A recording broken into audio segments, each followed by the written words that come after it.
आताची सगळ्यात मोठी ब्रेकिंग हाती येते। लग्नाला निघालेल्या वराडाच्या बसवर काळाने झडप घातलीये। पुणे दिघे महामार्गावर ताम्हिणी घाटात कोंडेथर गावच्या हद्दीत बस उलटून भयंकर अपघात झालाय।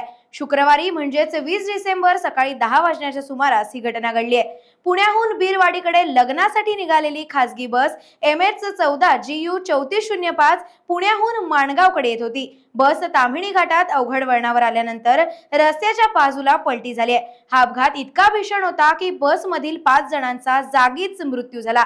25 पेक्षा अधिक प्रवासी जखमी झाले आहेत। या अपघाताची माहिती मिळताच माणगाव पोलीस तातडीने घटनास्थळी दाखल झाले। स्थानिकांच्या मदतीने जखमींना उपचारासाठी उपजिल्हा रुग्णालय माणगाव इथे दाखल करण्यात आले।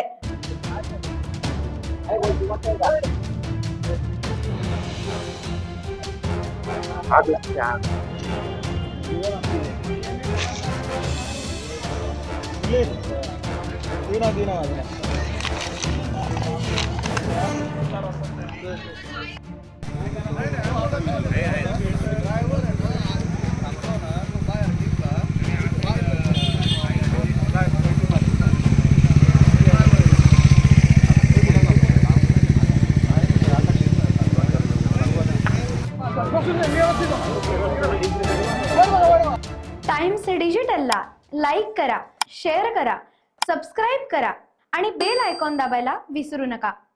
Times digital.